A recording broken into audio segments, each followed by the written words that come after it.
ام پروداکشن تقدیم میکند. ام پروداکشن.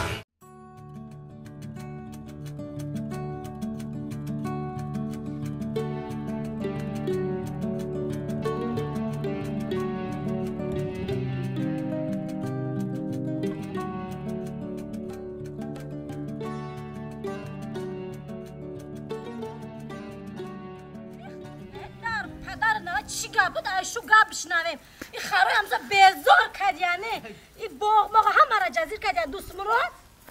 دوست مراد حالا با اینجا بیا کو ها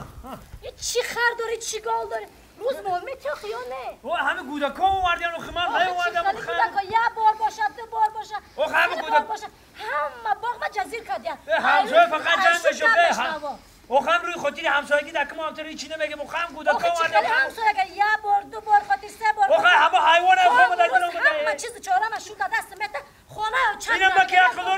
اینو با که اقلارو تو همین زمین تو حیاتون نمیدم حیوان اوخ در اومده اوخ در اومده نگاه که خرگاوته عجایب زنم یانگا گفته اورمند نکم یانگا گفته اورمند نکم گذراندی کویه بگی تسک آدمگری گفته گره تسک همه چیز اخلاق زنک بودن نکم جانگی نه خرم اخلاق زنک بودن تلکه میام زور کرد خطی گاو مالو یه بار باشه دو بار باشه بیا همه اخلاق که پارت همسایه همه باغمه همه باغم این هم خمسایه بودن نگاه دارن ای بای بخلوه خیلی نکه ای تو بدون این مهنتی ما چی میشوه؟ نه مهنت چی میشوه همون مهنت بکن ای بای کن این خیلی خودم اومده همسایه ای بای نگاه بکنم تسک بگی برای بچم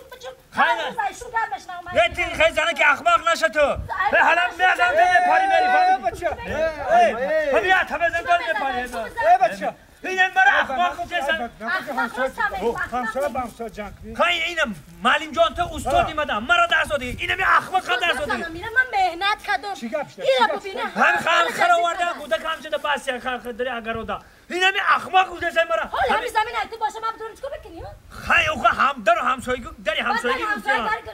به همین میمونی گپ زنه زنه که اخلاق بوده اینه که همسایه استاد نشیم دا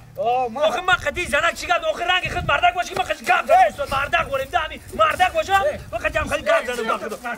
باخدا استاد مرا درس داده که استاد آخه رنگ خود مردک باشه که بخوام یک خلاص بزنم میپرم میرم واقعا خیلی نکو حساب بسی خوب نکو بسی خوب نکو یا شاتول میگم میپرم شما هم بزن ملی سپاس میگن حالا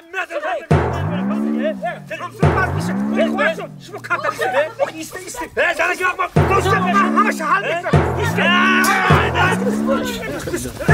ایسته هیچ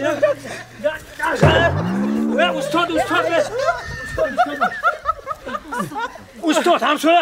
استاد خانم خود مردک بریم گپ زن اخمق میوم یا نمیزنن نه شما هم ایسانی خوب همسایه شما هم ایسانی خوب اخمق من که در فایل شما در اومدم